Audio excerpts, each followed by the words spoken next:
দুপুরের তপ্ত রোদ তখন মাথার উপরে। সেই রোদে নৌকায় বসে আছেন এক বৃদ্ধা নারী। বারবার ছেঁড়া মলিন কাপড়ে মুখ মুছছেন তিনি। খালি নৌকায় বসে অসহায়ের মতো রাস্তার দিকে তাকিয়ে আছেন ওই বৃদ্ধা নারী।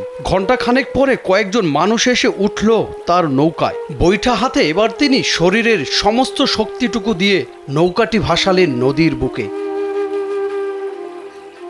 তার নাম জোলেখা বেগম। ১৯৮৮ সালে ভয়াবহ বন্যার সময় হারিয়েছেন স্বামীকে। স্বামীর মৃত্যুর পর ৩৬ বছর ধরে নৌকা চালিয়ে নিজের সংসার চালান তিনি।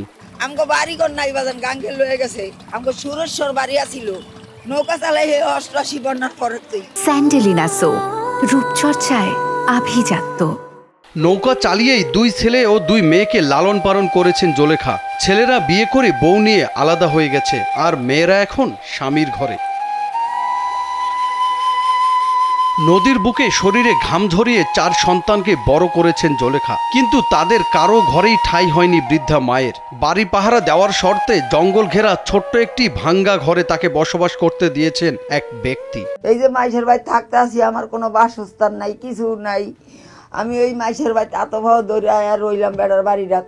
তো বেড়া বালা দেখে আসে না, আমার ৫ বছর ধরে রাখতে আসে।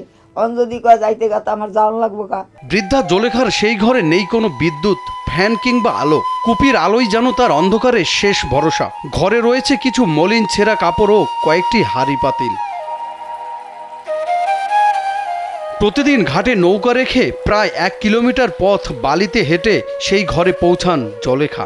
ঘরে ঢুকেই সামান্য চাল নিয়ে মাটির চুলায় বসান তিনি। আমরা যেদিন গিয়েছিলাম জোলেখার ঘরে, সেদিন মাত্র ৪০ টাকা উপার্জন করতে পেরেছিলেন তিনি। তাই শুধু ১০ টাকার মরিচ আর শাক ছাড়া বাজার থেকে তেমন কিছুই কিনতে পারেননি জোলেখা।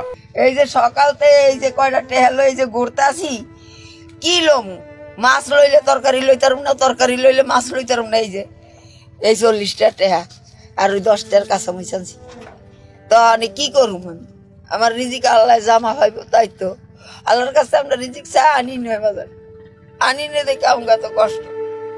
নিজে যতটুকু উপার্জন করতে পারেন তা দিয়েই কখনো শাক, কখনো মরিচ ডলে ভাত খান জোলেখা। শেষ কবে গরুর মাংস খেয়েছিলেন জিজ্ঞেস করতেই চোখ ছলছল করে ওঠে তার। গরুর মাংস খাইছি কুরবানির সময়। কুরবানির সময় সাথে পোষাচ্ছিলাম বাড়ি। বৃদ্ধ মায়ের কেন খোঁজ খবর নেন না সন্তানরা, সেটা জানতে তার সন্তানদের সঙ্গে কথা বলতে চাইলে কারো যোগাযোগ নম্বর বা ঠিকানা দিতে রাজি হননি জোলেখা। তার দাবি সন্তানরা যাই করুক, তারা ভালো থাকুক।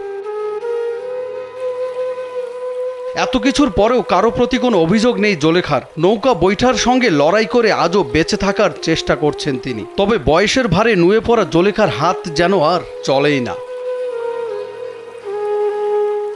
জনি রায়হান, কালবেলা।